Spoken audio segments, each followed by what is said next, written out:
You're listening to the ESO Network, your station for all things geek. Hi, I'm Joe Heath. I'm Link, champion of Hyrule. No, you're not. Who are you? I'm Link, champion of Hyrule. Come on, Toni.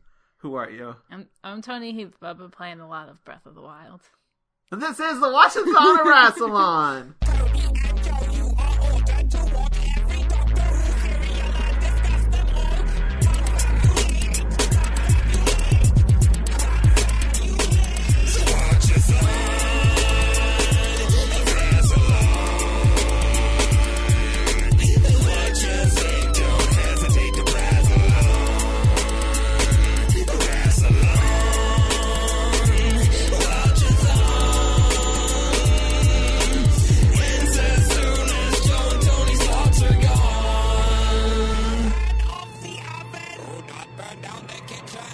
Today we're going to be talking about the 5th serial of the 15th season of Doctor Who, Underworld, which consists of 4 episodes that air from January 7th, 1978 to January 28th, 1978. True facts! And I want to give a special shout out to Matt Golden for sponsoring this episode.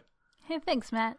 You can follow him on Tumblr at mgoldentumbles.tumblr.com. Yeah, we're in a new year, 78. We're getting so close to the 80s. That excites you? It does. Ever closer. What is it that you are obsessed with about the 80s? Just, you didn't even live through them. The aesthetic. The 80s aesthetic. See, I didn't grow up in the 80s, but I was born in the 80s. My parents grew up in the 80s. You were born in 89, first of all. Yeah, but my parents, exposed me to all the 80s pop culture, so that's, I feel like I'm more familiar with 80s pop culture than I am 90s. That's true. You didn't, no 90s pop culture, which is very odd. Well, pop music, for sure. Well, I was in public school from kindergarten to the 4th grade, and that was it. I didn't get exposed to a lot of stuff. Is there anything else we need to talk about before we jump into this serial? No. You've been playing Breath of the Wild too damn much? Not too much. I only stayed up till 3 in the morning playing it just one time, which is impressive because I can do it in bed. Oh, you know what else? By the time this episode goes up, we What? will have seen The Boys. We'll have seen some good boys. Yeah, we're going to go see My Brother and Me, podcast recording in February the 7th. I'm not sure when this episode goes up, but I'm pretty sure we'll have already gone and come back by then. And had a good time. Yeah. And, I just want to say it's special because now I know that the McElroys will probably be listening to this episode. So, thanks for showing us around and hanging out with us and, just giving us all your contact information so we can keep in touch. And I am really excited that you guys are going to be on the podcast soon. Thanks for agreeing to that. Is that all stuff that's going to happen in the future? Yeah. But because, this episode goes up after we've already went, I want to go ahead and say that stuff. One day. So when they listen to it, they'll be like, oh, yeah, that all happened. You're just speaking it into existence like The Secret style? Is that... Yeah. Oh, man. Remember that funny thing Justin said in private, in confidence, with just us? Okay. We should talk about Doctor Who. Oh, yeah, with Travis. Travis is going to be the first guest. So, okay. Who will be on Shada, I think. What if all that happened? And then people go back and this is the genesis of it. Joe's prophetic. No, what's going to happen is we're going to see a live podcast show. It's going to be really funny. And then I'm going to make you leave early because I'm sleepy. That's what always happens. I say early. I mean after the show, but no waiting in line to see people. Because I'm always You don't want to see The Boys? Every time we've done a podcast thing, I've always been we could. Or I could go back to bed. You're so old. I know. Anyway, let's talk about Underworld. It was a film starring Kate Beckinsale. This is my 4th time hearing this joke. She's a vampire in love with a werewolf, I think. It's like Romeo and Juliet, but with vampires and werewolves. He did it to me. Then he did it during the live stream. Then he did it, I think, to Chris Cherry while I was also there. And now he is doing it for the podcast. Audiences, for the McElroys. See, this is the kind of quality humor that you will be a part of when you guys are on the podcast. Okay. Clever bits such as these. Can we leave your fantasy world now and keep doing the podcast? No, because I think I'm a little bit better in my fantasy world. That's a real no, but... That's what I'm here for. Just constantly shutting you down. Thank you. The way a good comedy partner should. Well, I was the one negating your premise, which was to get out of the fantasy world. That's true. This is a very negative podcast. Okay. We're starting this with a lot of bad energy. Let's clear the slate. Okay. Why is the slate so squeaky? We've never cleaned it. Oh, that sounds like... Slate clear. Episode 1 of Underworld. Why are every episode that's just the two of us like this? Because we're not being on our best behavior because we have guests. That's true. These are the episodes where we can just be more loose and free, and I'm not wearing pants. You've been wearing pants to these? The video only shoots from, like, waist up. Yeah, but I'm real self-conscious if there's a guest and my penis is out. Can't argue with that. Like, they don't know, but I know. That could be a power move, but I'm too, like, anxious and nervous for that. Let me ask you this, though. Yeah. How often do you think our guests have not been wearing pants as a power move? All of them. Yeah. That's the only way that they can feel slightly in control of the situation. Otherwise, they're too, like, overwhelmed by our awesome presence. I am absolutely certain that that's not the case. I'm absolutely certain that all guests we have on immediately assume control of the podcast. Because they're not wearing pants. I gotcha. I'm pretty sure Vince has done it in a robe once. Okay. Episode 1. Which I have 2 titles for. The Edge of the Cosmos. Okay. And The Ship of Ghosts. Oh, why not? Ghost ship. Because it doesn't follow the Doctor Who naming convention. Which actually, this serial doesn't. It's just called Underworld. I believe it was originally called something else that was more in... It was like, Under Earth. There's a lot in this serial. Yeah, this first episode is probably one of the better episodes of the serial. Yeah, this first episode, when we were watching it, I was like, I think somebody was like, oh, you're going to be... I mean, we were warned about the CSO. But I was like, well, at least it's pretty solid. And it doesn't stay that good throughout the whole thing. Yeah. But this first one's pretty solid. It's fun. There's actual sets, which is... For a little bit. Also, it starts with the Doctor painting, which is very upsetting. We don't get to see what he's painting, but he runs out of another room in the TARDIS with, like, this full-on smock and, like, the biggest paintbrush I've ever seen. And a beret. I believe he's wearing a beret. Is he wearing a beret? I don't remember that. Yeah, I think he's wearing some sort of, like, painterly hat. I don't know what else it would be if it wasn't a beret. Yeah, I mean, it's a big beret because he's got a lot of hair. He's also got, like, white paint streaks on his face. But I guess Leela has been piloting the TARDIS? She's flying it, apparently. And the Doctor is okay with that enough to just be like... I'm gonna go paint. Yeah. I don't know, I feel it's only recently that they're just, like, cruising around in the TARDIS necessarily. Like, usually it's like, you start and, like, we're here. Or we're at another place. Or we've landed. Yeah. This feels like, well, we're just cruising around in space. Yeah, it seems like we're getting at least, like, some hints of their downtime. They haven't taken the TARDIS anywhere specifically to go somewhere. We're just sort of hanging out. We're cruising. Yeah. But the TARDIS has stopped, and they checked the scanner, and there's nothing on it. They are at the edge of the cosmos. Oh. Oh. Yes. And then the Doctor's all like, "Oh, this is a tremendous event. We're the first people to ever see this." And Leela's not impressed. She's like, "It's just nothing." Well, it's not Leela. Well, yeah, Leela's a little not impressed, but like K9 keeps going, "We're not the first. We're not alone." And like the Doctor's like, "Shh, I'm doing a speech. You're ruining it with your facts." He's like, "We're surveying a land that no one has witnessed," and K9's just like, "Oh my God, stop it, stop." I have picked up a signal of a spacecraft in the area, so you're not the first. Get over yourself. So just chill out a little bit. And the Doctor tells K9 to shut up, and it upsets Toni. Yeah, because he didn't... It's his dog. He can say shut up. That's what he says, because Leela says something, and the Doctor says, I can tell K9 to shut up if I want to, and I yelled, "No, you can't! Quit being mean to my dog!" Aw. You like the pupper? He needs to quit being mean to my dog. You like the little metal pupper? Yeah, I like my tin dog. The TARDIS has moved a bit, I guess, and they see a giant spiraling nebula, which the Doctor just starts talking very overdramatically about, like, whirling maelstroms of, I don't know. He just says a bunch of, like, fancy words. And Leela... Joe tuned out. He was like, that's too many fancy words altogether. I don't know what he said. But he's just, like, talking about it, and Leela's like, oh, so is this a good thing? He's like, no, it's bad. It's real bad. They have to get away from it, because it'll suck them up and be bad. Then they'll die. Yeah, they'll get all deaded. So they head off in the direction of the ship that K9 was talking about. The ship, which is called the RC-1. No, sorry. RC Cola. No, sorry, R1C. That makes more sense. The R1C is a nice model, and also the ship on the inside is an actual set. Which is nice. We don't get a lot of these in this serial, so we're gonna note it every time it happens. Also, when rewatching this serial, and also watching the documentary about the serial, I've realized this set is reused as a different set later, and when you know that going into it, you're like, yeah, it's got a lot of the same shit in it.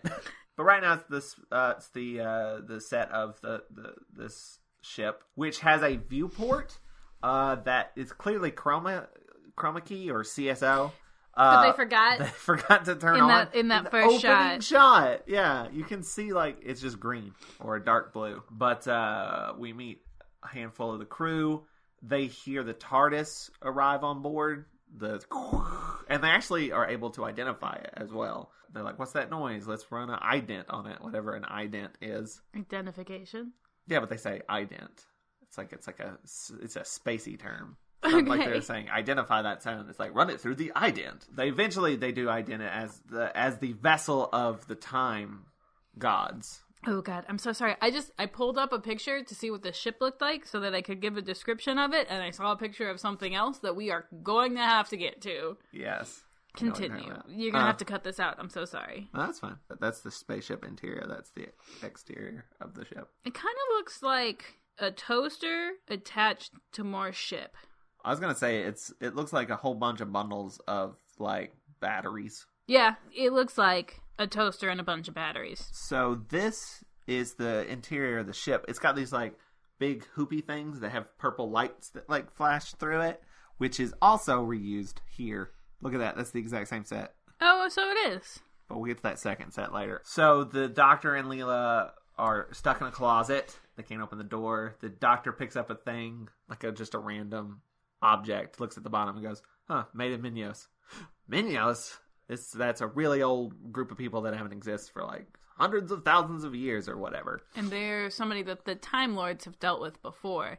And it's why the Time Lords have a rule of non-interference.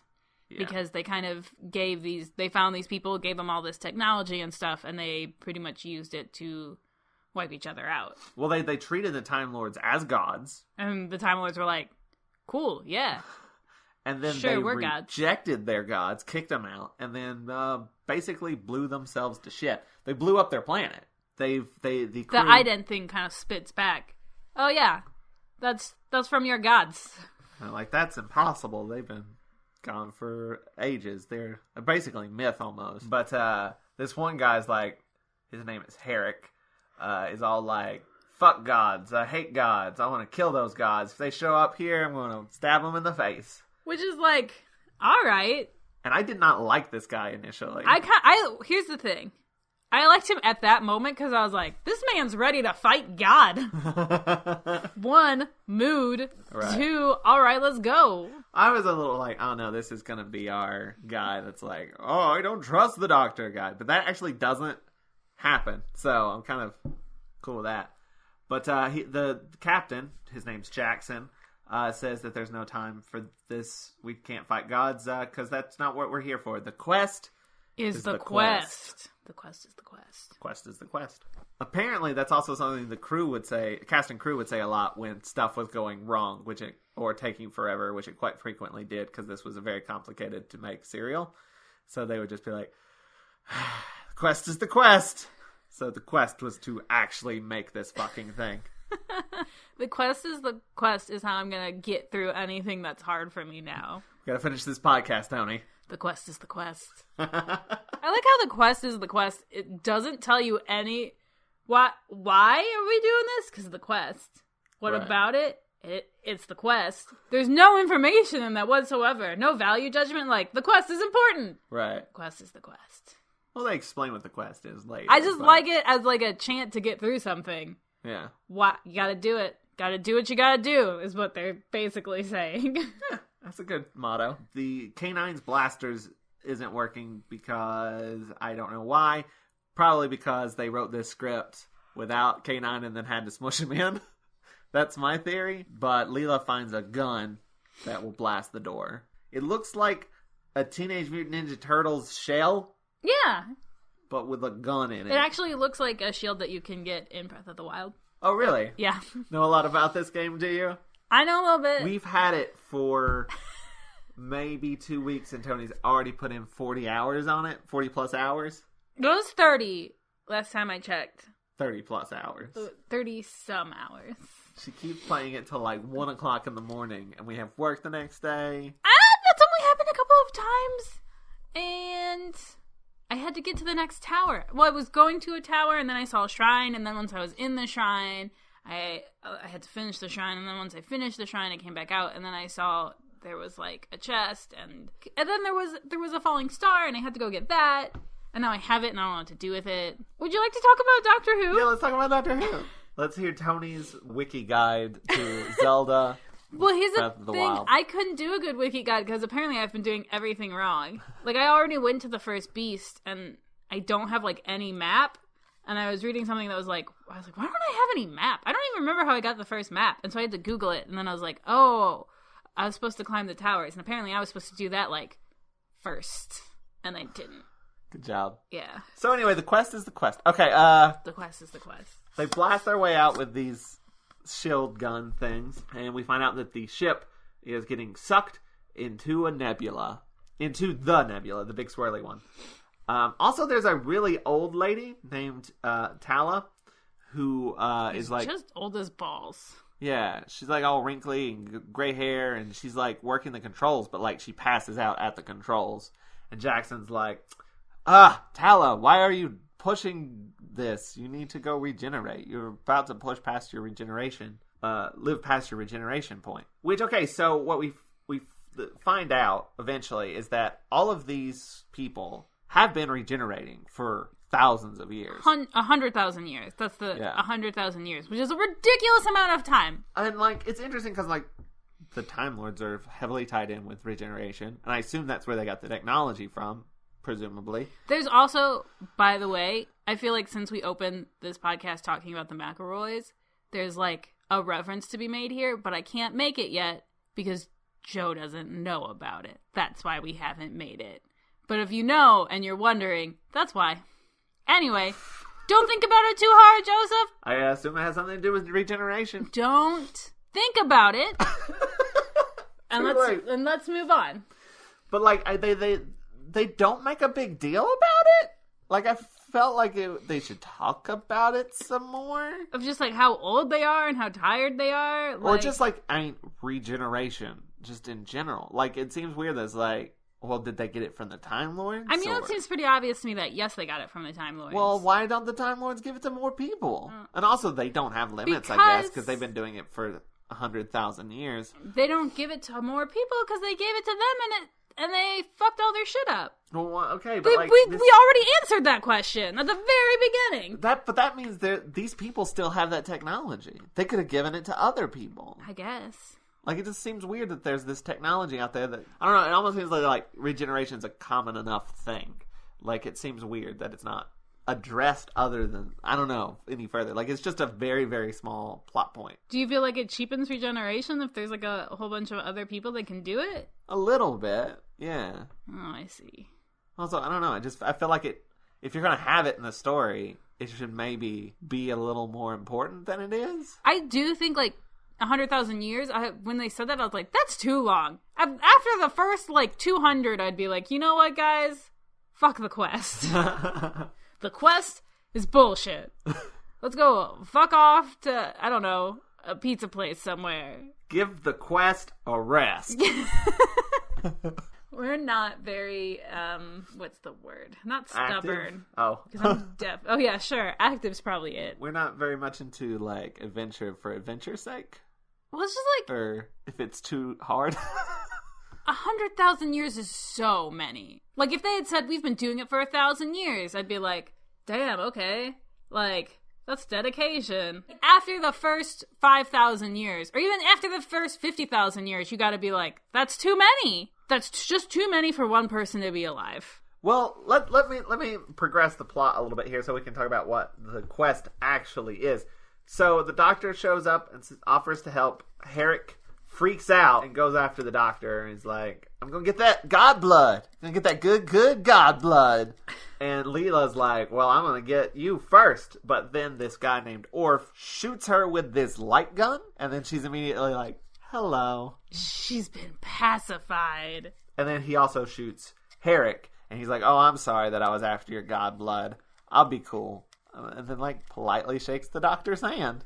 And then from this point on, they're like buds. They're like, he's no longer, like, angry at them. It takes him a minute to actually come to trust the doctor fully. But, like, I mean... Because the effects of the pacifying gun wears off. Yeah. And he's still kind of... There's a scene later on where he's still very suspicious of the doctor and stuff. It takes him an episode or two to, like, earn his trust. They're not just, like, buds from this point on.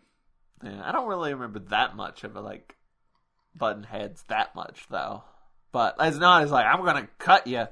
But he's definitely more reasonable now. Yes. He's never as violent again. Well, he's definitely violent, but not towards the doctor. Correct. So Jackson explains what the quest is. They've been trying to find another one of their ships called P7E, which I'm going to go ahead and say, this is Jason and the Argonauts, right? I didn't know that, but yes. I don't think I read that when I was doing that mythology class. I don't think I read anything about Jason and the Argonauts, so I don't know much about it. I know he was looking for a golden fleece. All these characters are sort of based on characters from it, like Jackson is Jason, Herrick is Heracles, Orf is Orpheus, who I think also had like a pacifying effect. I don't fully know that. But P7E is Persephone, stuff like that.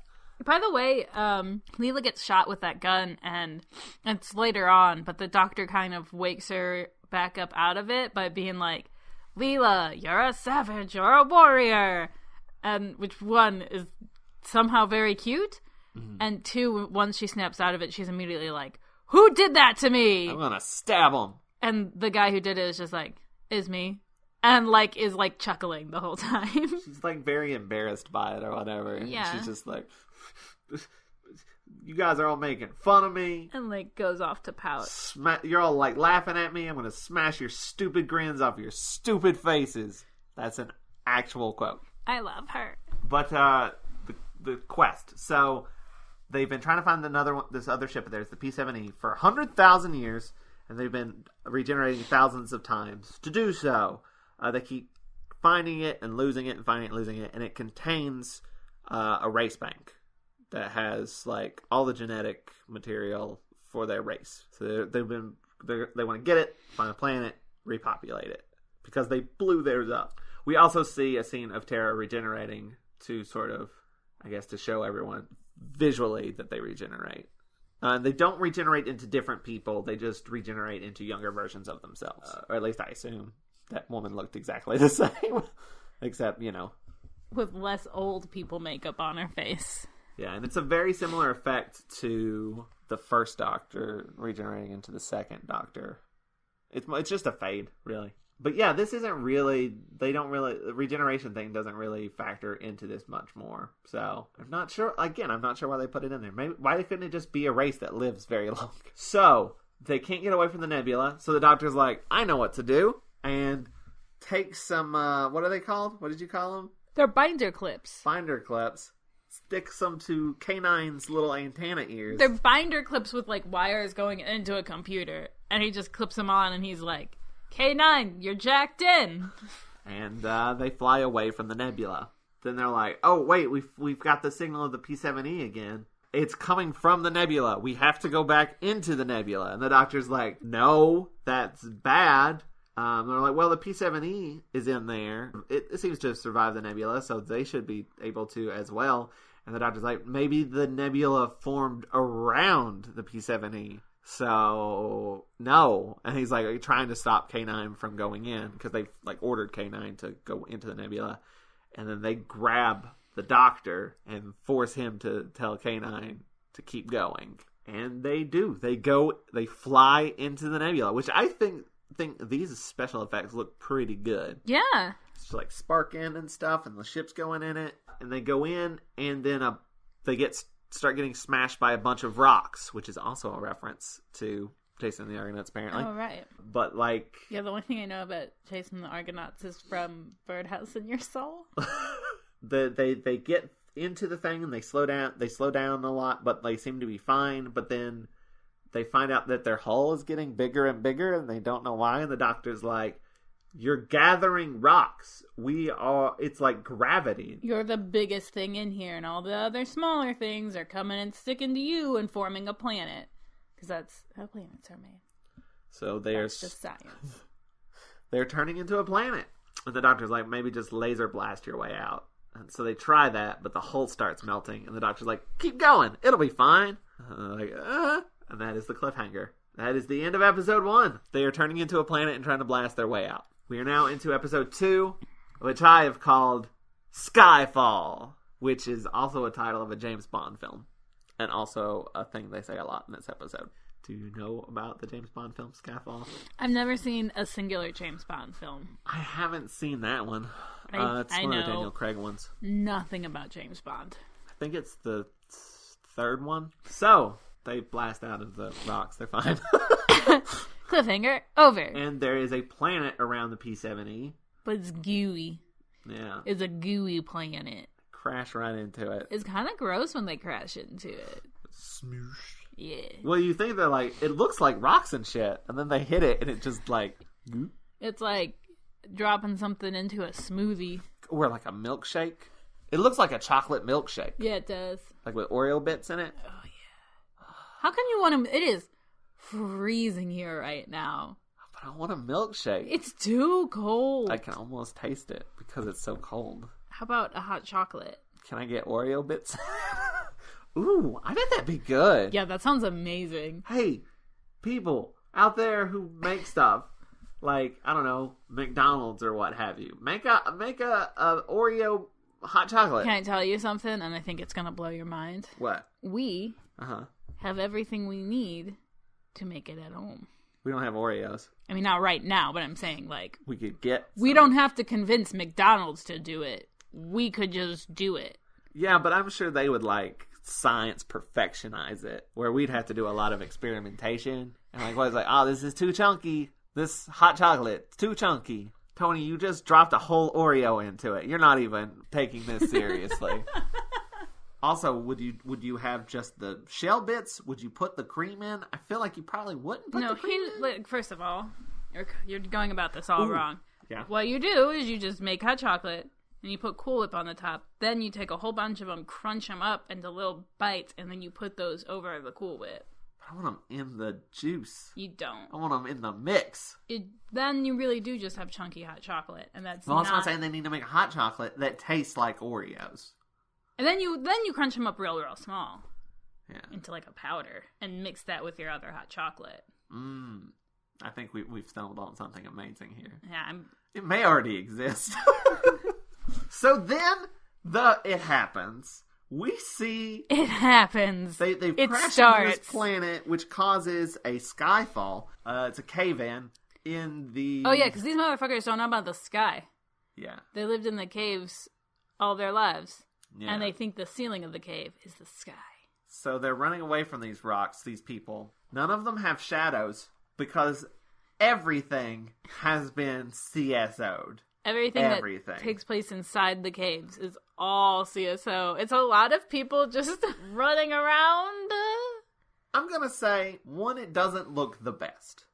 But 2, it doesn't look the worst. That's true. The worst thing about it is just that there's so much of it. And the reason they did this was because they were low on budget. They were like, you can't afford to do a set. So like, we'll just CSO it, I guess. And the thing is, you think it's just like, oh, they filmed it in front of a green screen, but they did put a lot of effort into it. Yes. It's not like they do now, and they film it, take out the green screen, put whatever they want back there. They had to kind of do it live? Yeah, you do it through a switcher, and so you've got, like, a camera on what you want to be behind them, and you gotta, like, punch that up behind them. And not just that, they would have bits that were in front of them as well. So it wasn't just, like, them with a fake background. It was them with a fake background and a fake foreground to give it some depth. Because they would, like, run out from behind cave walls and then run in front of those cave walls. Can I tell you, there were definitely times when I was like, wait, what just happened? Because my brain couldn't parse, like, where the real, like, set piece began. There was a time where, like, the doctor crawls through something. Yeah. And I was like, wait, I thought what he just crawled through was CSO, and now I'm confused. And it was CSO. It's just really good. Like, because they would do it in, like, layers. Yeah, because there's bits too where I was like, is that part set, part CSO? I can't tell. But no, it was layers. So they would, like, have a background CSO that they would run in front of, and then there would be a foreground CSO that they would, like, that would block them. Oh, wow, okay. It was like really complicated. And I think they'd switch it back and forth so, like, they could run out from behind a wall and then run in front of that wall to give it the illusion that it's real. There was some definite set pieces too. Like there was that one rock that like wobbled a lot, like whenever they'd lean against it. But yeah, it's not that the CSO is bad in this serial. It's that they were forced to use a lot of it, and it apparently took forever to film too. Really? Yeah, because they had to like make sure all the shots lined up and everything. Quest is the quest. They would fall down a lot. The actors would get, because like they were running on green screen like felt or whatever, so it would slick. Yeah, you can actually see one of the like the bad guys in this are called the Seers, and like one of them like runs, they're like what, and slips as they're running down the cave. But they would do that. They would also like the actors were apparently having a hard time visualizing it in their head. So like there's behind the scenes footage like Tom Baker seemed to like get it really quickly, so he would like be directing the other actors too. He'd be like, we come around this rock, there's a rock, pretend there's a rock right here, we go around this rock and then we come over here and we stop here and we look in this thing and this is where this is. But like actors would have a hard time dealing with it. Some of them were being kind of a jerk about it apparently and just like determined to make it not work. Oh really? Yeah, that would be Herrick. Apparently he would just like be cutting up jokes and like being like, this is ridiculous. All the actors were like, no, he was fine. But like there was like one producer who was like, this guy was making my job difficult. We've had overuse of CSO before. I'd say in the Terror of the Autons. Yeah, that was one of the first ones, right? Like they had just gotten it and they were like, guess what we can do? Yeah, like where there's like somebody's kitchen for no reason with CSO. There's like the guy in one of the unit people in like a telephone booth really bad. But like this looks decent. It's just A, they don't have shadows. Yes. B, their hair and face disappears sometimes. Like it gets like and like cuts into them a little bit. Really explains it to the podcast audience. That sound effect really explains all the information you need to know. Their edges are a little wobbly sometimes, but not always. Sometimes it looks pretty good. So I wouldn't say it's the worst. It's just that they use it a lot. We've talked about this a lot. Too much. Can you tell that we're both in TV? So these people, these cave people, are called. I mean, they're not cave people. They do wear sort of loincloth looking things, though. I mean, they live in the caves. They're not cave men, they're cave minions. Cave dwellers. Well, they don't go by minions. They go by trogs. They're called trogs. Trogs. Actually, I think the Seers go by minions. I think they're both, but they're both... I mean, they're all minions. Yeah. Just some of them have taken control. And the ones that aren't in control are trogs. Yes. Everybody's freaking out, and one of the Seers, they wear these, like... They look like... Executioner kind of, they got like black bag heads, but they're kind of like the KKK if they were black instead of white. Well, some of them are white.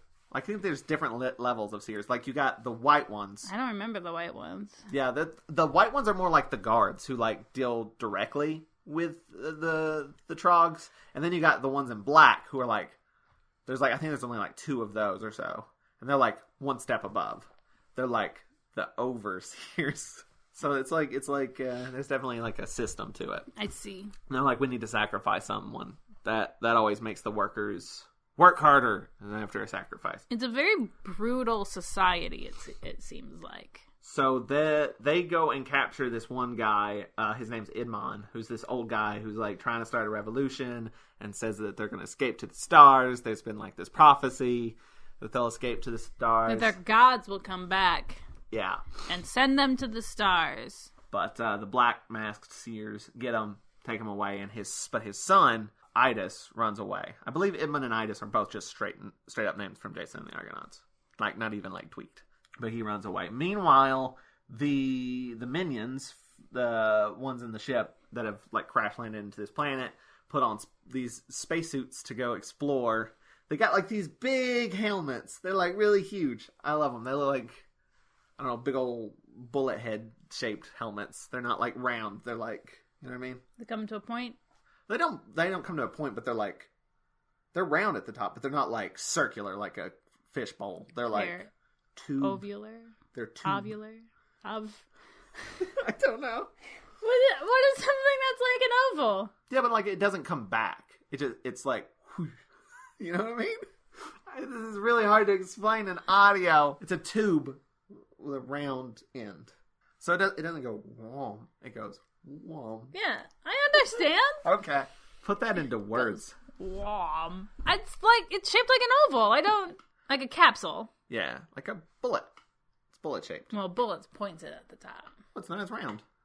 Isn't it? I don't know. You've seen more bullets in your life than me. Well, it depends on what bullet, I guess. There's different types of bullets. We gotta cut all of this out. This is the dumbest fucking shit we've literally ever talked about. We're trying to describe a fucking shape, and we've been talking for 5 fucking minutes. This is literally the dumbest shit we've ever done on this podcast. I don't know about that. And that includes a lot of fucking dumb shit. All right, we'll move on. So they put on their spacesuits. They go out to explore, but encounter a solid rock wall. So they blast it with that shield, and they go out, and they see a camera on a rail, and they reuse this shot a lot. It's just this little round. It looks like our microphone, but on like it does. Our microphone, by the way, is a blue snowball. But yeah, and it's like keep an eye on them. So they duck out of the way, and like they tell the doctor and everybody about it. But we're gonna go out and explore. And the doctor's like, all right, I'm coming with. And they're like, no, you don't get to go. This is our quest, not your quest. The quest is our quest. And the doctor's like, oh, yeah, sure. So they go out, and the doctor and Leela turn around and start walking away, and then very quickly turn back around and run out. They're going to go. They're not going to stick around on the ship. They're not going to sit in the car while you just run in and get groceries real quick. So the doctor is examining the cave, and he's like, there's some radiation here. I think Leela says that's lucky. And the doctor's like, it isn't luck, it's physics. Our physics. Is physics? Either way, it's physics. But they see... Is? Okay. Well, the doctor doesn't know either. So we've actually kind of skipped a little bit around, but like about Idis running away, because it feels like every other shot is like them running through the caves. Yeah, it cuts back and forth where it's like, stuff's happening. Okay, now it's everybody running through the caves. Stuff's happening. Okay, now it's everybody running through the... There's so much cutting back to people running through the caves. And then, 1, it doesn't look good. And 2, it's bad pacing. And it was, on the documentary, it was put in there because they were short on time. Yeah. So it's definitely just filler. And they have the longest recaps, too, for the exact same reason. Oh my gosh, yeah. The recaps feel like they're like 5 minutes long. I was like, I bet the next one's just going to be the entire previous episode minus 5 minutes. But they see Idis being chased. The doctor and Leela see Idis running away, being chased by the people in the black masks. So the doctor whistles, gets behind the people in the black masks, and starts whistling at them. Like, joyfully skipping while doing so, and then runs away. And they go and hide. Him and Leela hide in a minecart, which they are adorably like fussing around underneath the covers, the sheet that they pull over themselves, like, be still, bumping into each other, bickering and such. I love them so much.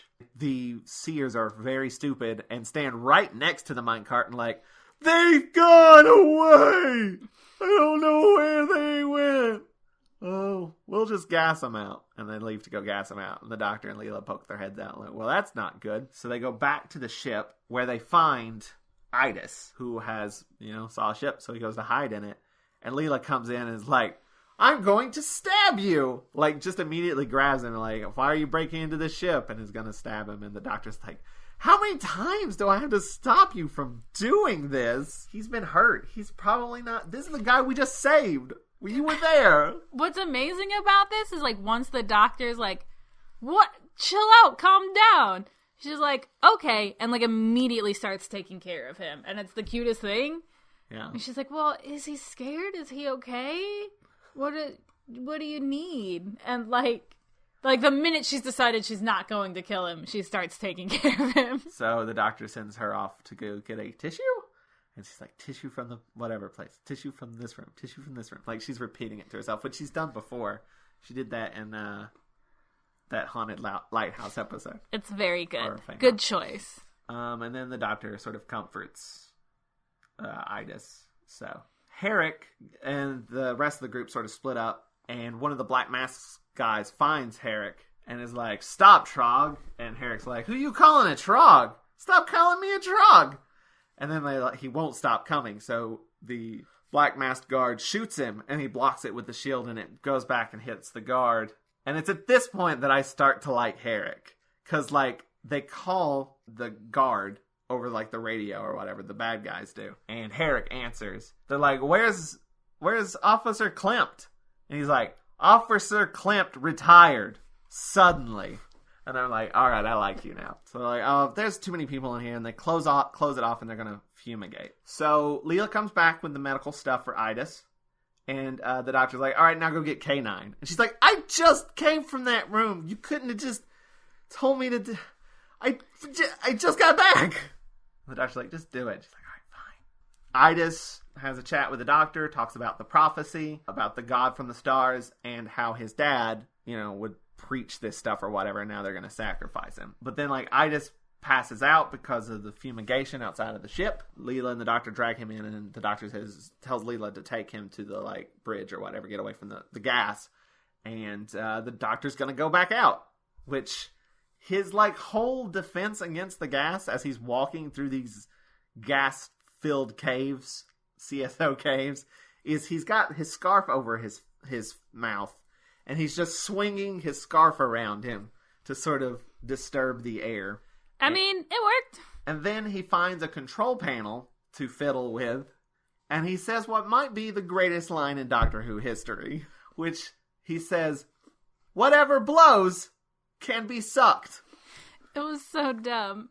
I really think we had to pause the episode when we were watching it because we both were laughing so hard. Because we were like, that's your snappy one-liner? Whatever blows can be sucked. He's not wrong. He's not. Do you know what's funny is I just had a post come up on my time hop that was like, something my mass comm teacher just said, and it was, this sucks so hard it actually blows. It's so weird that, like, sucking and blowing are opposite things, but in different contexts are the same thing. Oh no. Quickly, let's move on. Quickly! So the doctor passes out from the gas. Cliffhanger! Oh no, will the doctor get to blow and suck once more? No, stop! We must move on! And it's the end of episode 2.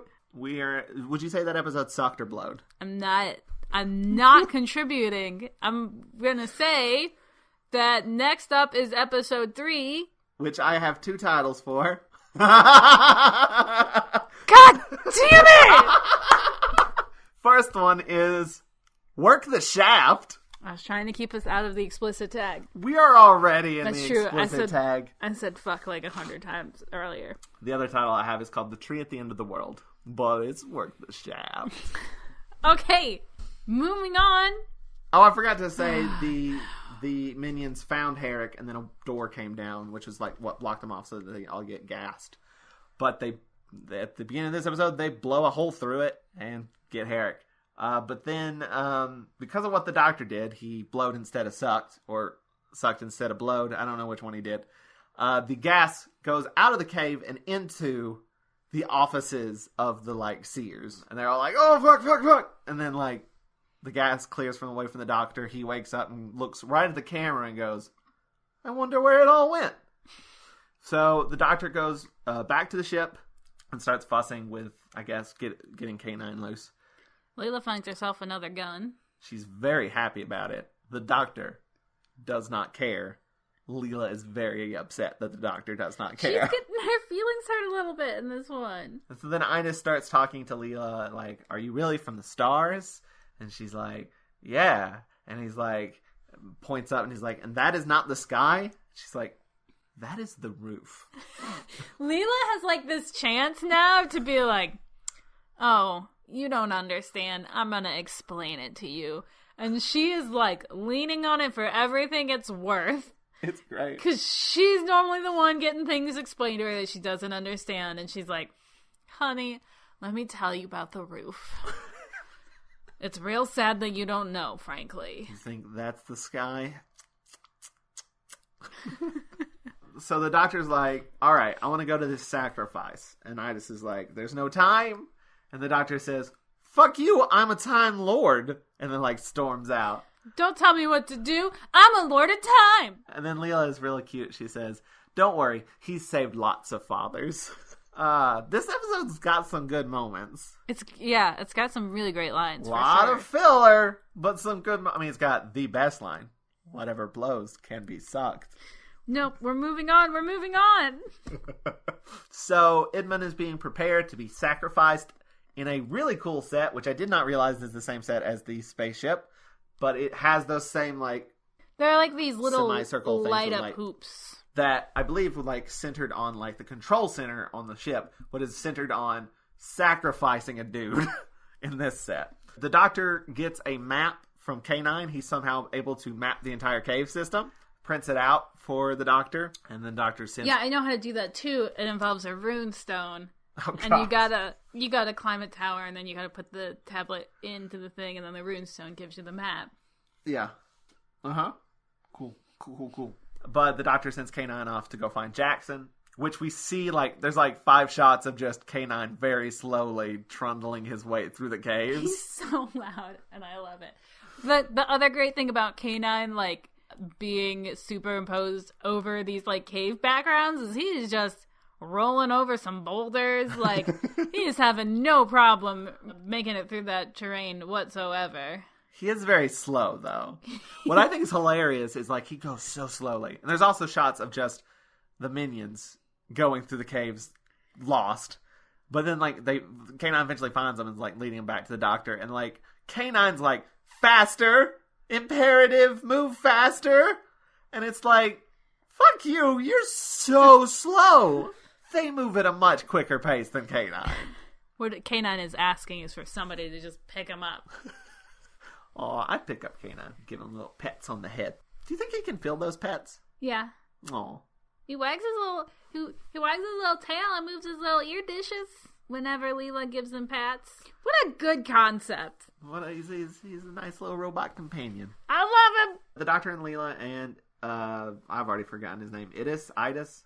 Which one? The kid of the guy who's going to be sacrificed. They look at the map. The doctor's like, where's the sacrifices happen and all that stuff. And he's like, it's here. And he's like, we can't go to there, though. It's the tree at the end of the world is what he calls it. We're forbidden to go there. It's guarded by invisible dragons. And only seers can go in there. The doctor's like, well, that sounds like some bullshit. Let's go. They get there. There's dragons in Zelda. They get there. The doctor gives Leela an apple, which she's like, oh, thanks, and starts eating it. And he's like, no. Not for eating, for throwing. And she throws it, and it hits the force field. So they know where the force field is. And he's like, she blasts it out. Then they blast out the door behind it with that shield gun. And then they go into what I like to call the Willy Wonka room. Sure. I don't know. He says some shit about, like, gravity. They're, like, at the core of the earth or something. Yes. Well, here's what I can say about that. Yeah? It's real dumb. They're basically like, we're at the center of the planet. We're at the core of the planet. And because of that, gravity's real weak here, which doesn't make any sense. That's not how any of it works. So they jump into this tunnel.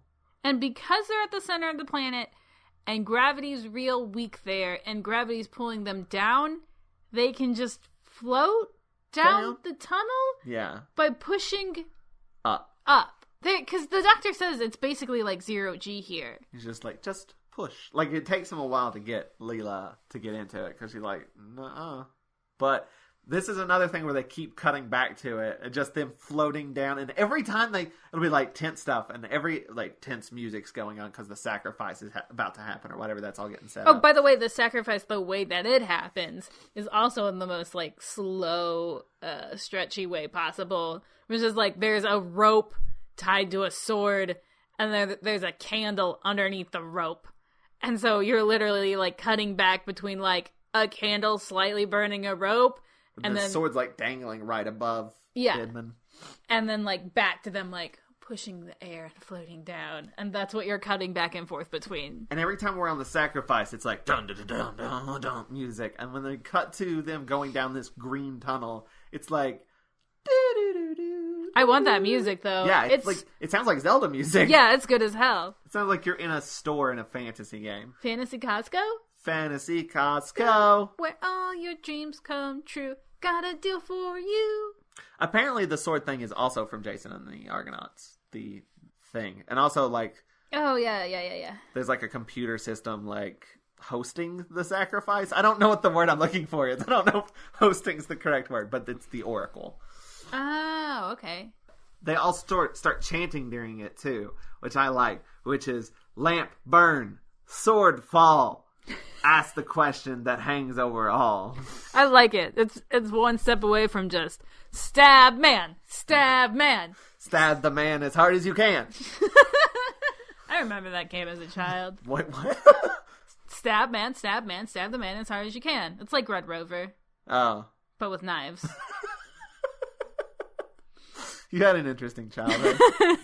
I mean, I was the only one with the knife, and nobody else knew I was playing a game. But I loved Stab Man. How many times did you play this as a child? Only got to play it once. Because of reasons. And then you couldn't play them anymore because you weren't allowed to have them in the place you went to. No, it's because I was really good at Stab Man. Oh.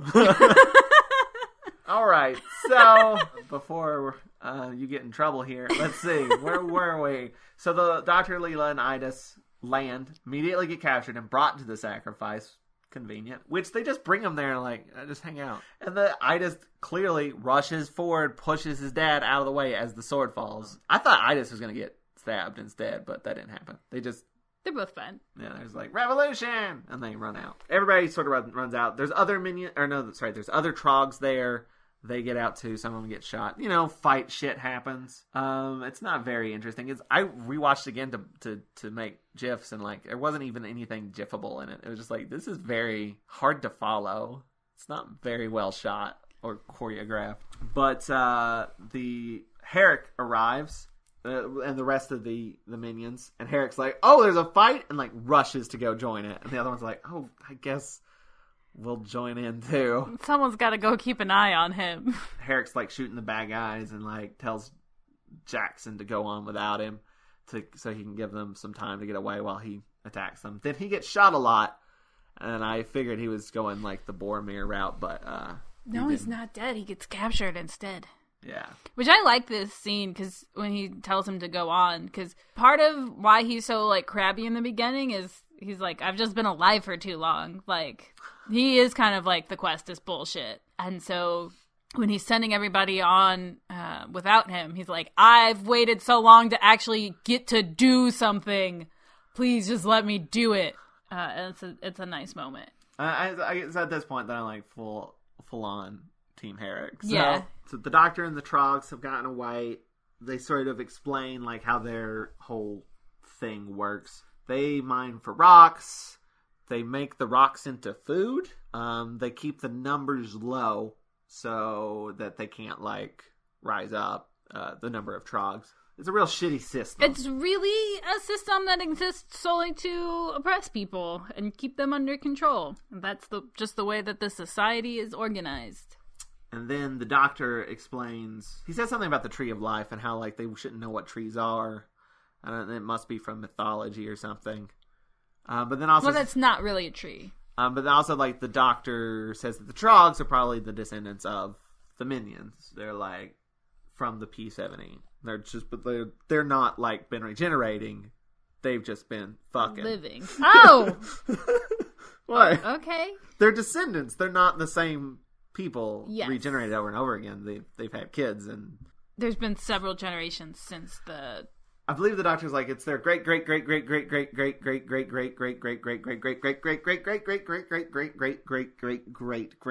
and like Leela is counting the greats on her fingers. She counts a lot of things on her fingers. But the doctor's like, I have a plan to. I don't even know what they're trying to do, to be honest. They've got to get the race bank. Get the race bank. So the doctor has a plan, and he's like references the Trojan horse. He's like, I got this plan for this other guy, which, if you remember correctly, it was the doctor's plan. Oh shoot! Remember? You're right! The first doctor was like adamantly not going to do it because he's like, it's not real. It was a myth, and then he winds up doing it anyway to save his life. That's right. Man, that's one of the best serials of all time. Still, Mythmakers, so good. It's too late to say woe to the horse. It's been how long since we watched that serial, and I still remember that line? That's because it's a good line, and the delivery is real good. Anyway, this one. Herrick gets torture headphones put on. They play loud sounds at him. It hurts my ears, too. Yeah, it sucks. He says, I'm a minion. They don't believe him. They're like, what are you here for? He's like, I'm after the fucking race bank. He, like, tells the truth the whole time, and they're like, I don't know about this. Well, because he's like, if you guys are descendant from us, there's no reason why you shouldn't know. And then we find out that the seers have evolved. These minions. Okay. They take their masks off. And you know what? They're fucking minions. They look like fucking minions. Like Despicable Me. Listen, minions. Here's the thing. Like mom meme minions. There's a moment in the podcast where you were talking a lot and I was really quiet. It's because I was desperately Googling something. I was like, are minions a reference to Jason and the Argonauts? Is that why? Is the design? Is there something in Jason and the Argonauts where there are just Twinkies that attack people? Because that would make more sense than just we have these literal gold-headed, goggle-eyed, having minion-ass named creatures in Doctor Who. Right. I didn't come up with anything. Because, okay, so yes, they have a... What would you say the shape of their... It's head is. Twinkie-headed, I said it. Why couldn't you say that earlier when I was talking about the helmets? Fuck! It's the same fucking shape. It's technically a Twinkie cut in half, because it's not rounded at the bottom, because there's a neck there.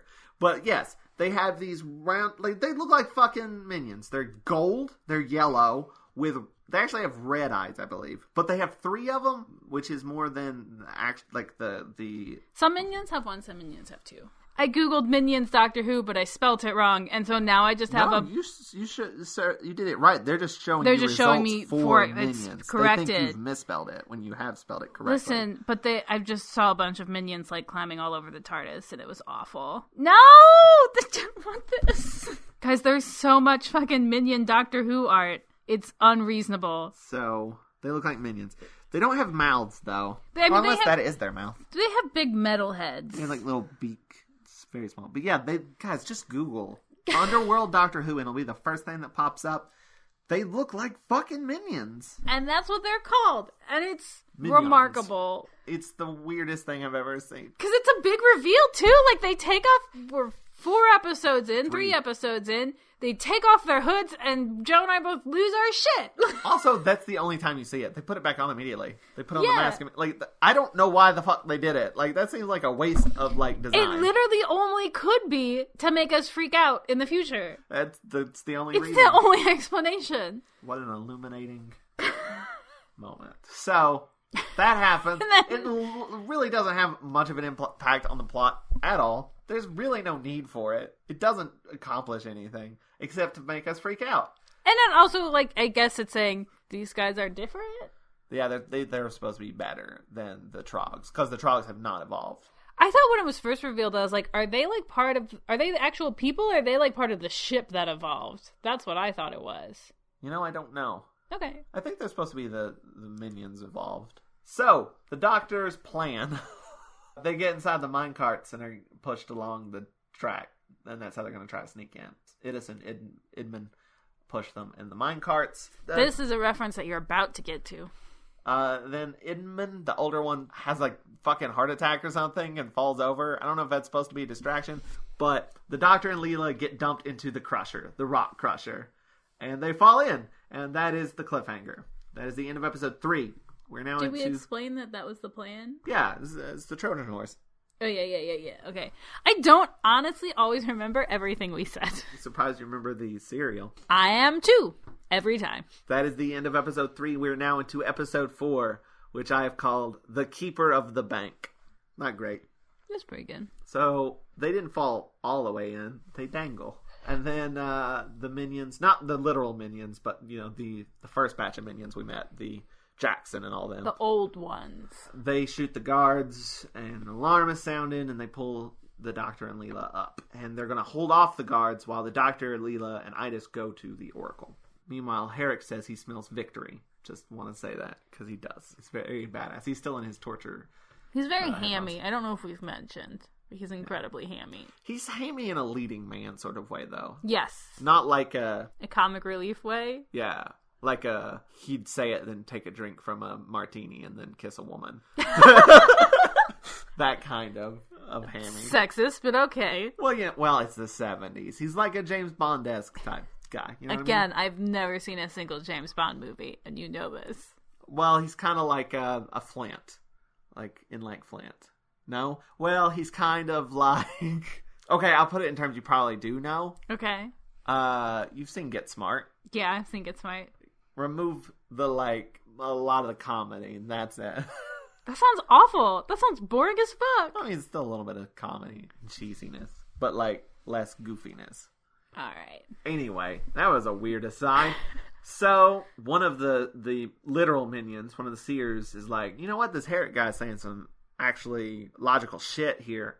Maybe we should just give them the race bank. Because they say they're going to destroy the Oracle, so we can save the Oracle if we just give them the race bank. Well, just fuck off and leave, and we can keep doing what we're doing. So Herrick describes to them what the race bank is, which is in these canisters. So they go to talk to the Oracle, and the Oracle gives them the canisters. And then they leave, and then the episode's over. I thought it was a pretty good one. No, it's never that easy. Oh, okay. The Doctor and Leela are actually watching this from a grate. We make that joke like every time. We do. Or we generally don't say it's a good ending. We always like, and then they die. The end. But the Doctor and Leela are watching this from a grate, and they're like, this seems too easy. Because we got like 15 minutes left. The guards surrender to the minions, the original minions, Jackson and all that. Herrick is returned to them, and he has the canisters. Or as I like to call them, the OMs. Oh, and so when like Herrick is returned to him, he has the canisters, and he's just like... He seems kind of out of it a little bit. Like, I don't know if he's overjoyed or he's what. Like, it's over. The quest is over. The quest is over. That's exactly how he says it. Cause, remember when he said that like the first episode too? He's like, fire, cannon 2. And then they did it in the repeat, and it just tickled me, his delivery. Fire, and cannon 2. I don't know. I like it. It's a little bit walking-y. But they go back to their ship with the canisters. Oh, also, another one of my favorite moments. The Doctor and Leela crawl out of the grate. The Doctor bumps the, wall very loudly on his way out. Turns to Leela and goes, shh. Doctor's a little bit of an asshole. So the Doctor's asks the Oracle for the canisters. The Oracle says, didn't I give them? And the Doctor says, I don't know. Did you? And she's like, how dare you question me? And then the Doctor says that he's a god. And then the Oracle says, well, I'm a god too. And the Doctor says, you're just an overblown computer. And then the Oracle, because of this tricky line of reasoning, somehow gives up the fact that, I still have the canisters. I got fake canisters. And the Doctor's like, aha! And stabs a sword into it. The sword that was dangling earlier. He got it during that first kerfluffle. And they're stabbing it in there to crank up get the actual canisters. Open up that little compartment. Yeah, while the Oracle just keeps yelling, destroy, destroy, destroy. They get the real canister, they duck back into the grate. The Doctor says, no hard feelings. And they get out of there. The Seers get there too late. And they're like, oh shit, we're gonna collapse the tunnel so they can't escape. Jackson and his crew get back on board the R1C. They put the fake canisters into this little thing to hold him. And they're like, all right, time to head to Minos 2. And K9's like, hold the fuck up. There are people. K9 says that? Yeah. K9's like, hey, wait. Doctor, Leela, what about them? And they're like, oh, right. Well, we're going to take off soon. You better go get them real quick, or we're going to leave without you. Kind of a dick move. Kind of. But they have been waiting to do it for 100,000 years, so I get their impatience. Well, they've waited 100,000 years. They can wait 10 minutes. The Doctor and Leela do get, and what's-his-face, Idas, do get trapped. They get caught in the cave. And the Doctor's not worried about it, because he's like, I've got the canisters. They're going to want these back. But that's not how they get out. K9 blows a fucking hole in the wall, and they get out. And the Doctor stops the minions from taking off, and he's like, those are fake. And he scans them with his screwdriver, and he's like, or maybe he shows them to the K9. He shows them to K9, and K9's like, those are bombs. Yeah, they're grenades. And they're already set to go, and they cannot be disabled. So the Doctor's like, well, and then runs out of the ship with them. And Leela and Idas follow. There's a very good moment where, I don't remember which one of the minions it is, who's like, well, what are you gonna do? And he just kind of gives this like mad grin, and he's like, I think I better get rid of them, huh? And just like runs away. So the Oracle orders the Seers to find the Doctor, and the Doctor makes this very easy. He just walks up to a guard and he's like, hey, how do I get to the Oracle? The guard takes the canisters away from him. And is so pleased with himself. He's like, I got it. I captured the Doctor, and I got the canisters back. I'm the best, most smartest one. Ha ha. Oh, how he shall fall. So he takes the canisters, gives the Doctor to another guard. Leela saves him from that guard, and also a whole bunch of Trogs. And there's also a scene with, like, the Doctor doing, like, a sort of, like, pep rally, almost, for the Trogs. He's like, we're all going to get on the ship. And apparently that was Tom Baker's idea. Really? Yeah. That's that scene where he comes in, he has the kid on his shoulder. That was all his idea. I was like, that's a good scene. I like that scene. Yeah, because they were just getting ready to leave. Yeah. Well, I mean, the Trogs were always going to go on the ship, but that specific scene where he's, like, rallying them all together, that scene wasn't there. It just... He got the Trogs, they got on the ship, but there wasn't that scene of them, like, him, like, being like, all right, we gotta go, let's do this, like, bonding with them in a way. So I'm glad that scene's there. Yeah. That's just like the shot of him coming in with a kid on his shoulder. I think that's adorable. He sets the kid down and he's like, someone take this little one. But they get into kind of a fight because the Doctor's like, you're taking all these people. Jackson's like, no, we're not. That's too many people. That's too much weight. We'll never make it. And then he's like, I've got to fulfill this thing for my people. And the Doctor has to be like, these are your people. These are your people, yeah. But the ship takes off. Can't handle the weight, so the guy was right. He's so smug about it, too. He's like, would you say it's because of the weight? Because I'd say it's because of the weight. Now we're all gonna die. Great. But the Doctor's like, just hold on. And also, like, the guards are watching the ship take off, like, it's gonna blow up soon. That'll be real funny. But the Seer brings the Oracle the canisters, and the Oracle's like, oh, fuck, what? No, these are the bombs. And then, like, she's like, do something, disarm them. And the Seers are like, shrug?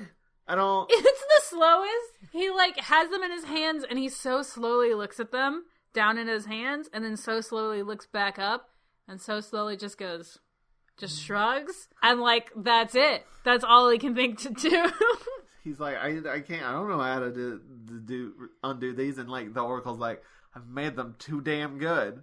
I have made them too unstoppable. And the planet explodes, which gives the ship a boost to get out of the nebula. And they're like, on to Minos 2. It'll only take us 370 years. But that's nothing when you've been doing this for 100,000. So the Doctor and Leela leave. The Doctor gets ready to paint again, puts on his smock. And then apparently when he left, the Doctor called Jackson Jason. And then that's when he does his whole thing about, he's like, maybe myths of the past might be prophecies of the future. And K9 just goes, negative. K9's like, no, that's dumb. Oh, shut up, K9. Absolutely not. And that's the end. That's the end of Underworld. I'd explain the title to you. They're literally under a world. Yes. We'll be back for final thoughts after these commercial messages. Greetings, Starfighters. It's Sean from the Rusted Robot Podcast. Join me and the Rusty crew as we break down the latest geeky movie trailers, talk about TV, comics, toys, games, casting news, and all things nerdy. Find us on all your favorite podcast apps, the ESO Network, and at therustedrobot.podbean.com. The Rusted Robot Podcast, your source for geek since 2014. The Rusted Robot Podcast. Think about it. Are we back? Yeah, we're back. Hey, Joseph. Yeah. Do you know what time it is? Final thoughts time! That was so aggressive. I feel like it was unnecessarily aggressive. You peaked the microphone. Final thoughts time. There you go. Is that better? Yeah. All right, let's do final thoughts. Okay. Final thoughts. The serial has a lot of really strong aspects. It's got parts of it that are really strong. Like in the first episode, I'm totally sold on the concept. I'm interested. I want to know more. There's so many cute little one-liners. There's so many good side characters in it. A lot of really nice moments. I don't think it necessarily all comes together in the most cohesive way. Really what I think it is I think it was a really good script, a good idea that was just ultimately like too short to air. And so it gets kind of bogged down in a lot of filler and stretching for time and nonsense. Yeah, and if it wasn't for that, it'd be really good. I mean, and it still is. It's a fun one. There's a lot of good stuff in it. That's really all I have to say. K9's the best. Yeah, I thought the first episode was great. I really liked the first episode. I thought there was a lot of potential in that first episode. I was kind of excited that maybe we were going to explore the regeneration stuff a little bit more. But once we hit the caves, I was kind of like, oh, I don't know. There's just a lot of running around in caves. And it's just running back and forth. And it bogged it down a lot. And a lot of it was added in just to pad for time. And it feels like it. And I'd heard the CSOs, a lot of CSO. And honestly, it wasn't as bad as I thought it was going to be. It's still bad, but it's more because it's so much, not necessarily that it's bad. Yeah, it's done. It's relied upon too heavily. And we know why that is. Yeah, and it is very obvious that they're doing CSO. It's not like you're like, at no point was I looking at it going, is this CSO? Other than the fact that I wasn't sure if parts of it were set. Yeah. But yeah, I think parts of it were, it was really well done for the time, I'd say. But it's just boring to watch people run back and forth in caves. I feel like this would be a good two-parter if you just cut to the good stuff immediately. Like the first episode and the last episode are probably the best episodes. Everything in between is just a lot of like doop-a-doop-a-doo. But it does have what blows can be sucked. So, that puts it to number 1 on my list. Okay. And maybe I would have enjoyed this a little bit more if I knew more about Jason and the Argonauts.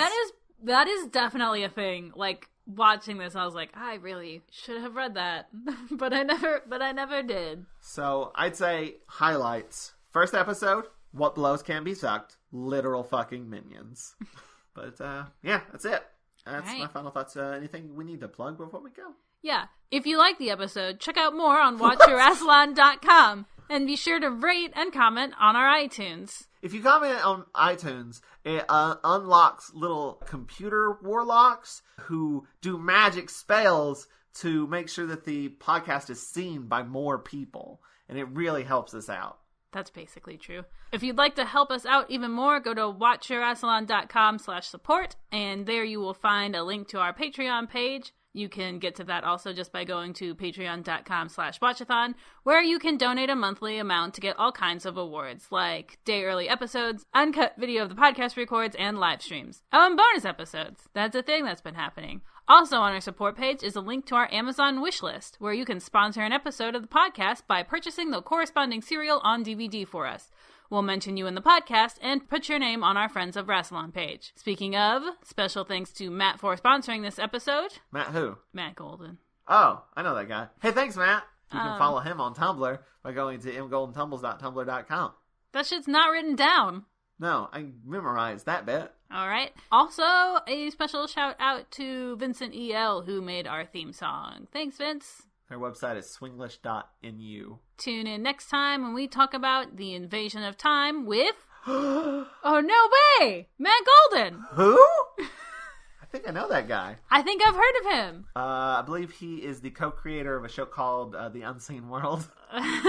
Right now it is unseen. Because... soon it will be seen. I've got to finish editing it first. I'm very frightened. You can do it. But thanks for listening, you guys. Keep calm and wrestle on. Goodbye, and I love you. That felt weird. Let's never do that again. I feel slightly dirty, and I don't understand why. Do you feel dirty because whatever blows can be sucked? Nope, we're done. All right, bye. Whatever blows can be sucked. This has been a broadcast of the ESO Network. Be part of the crew and help support our shows by donating to our ESO Patreon or by shopping through Amazon.com or the TeePublic store, which can all be found at www.esonetwork.com. The ESO Network, your station for all things geek.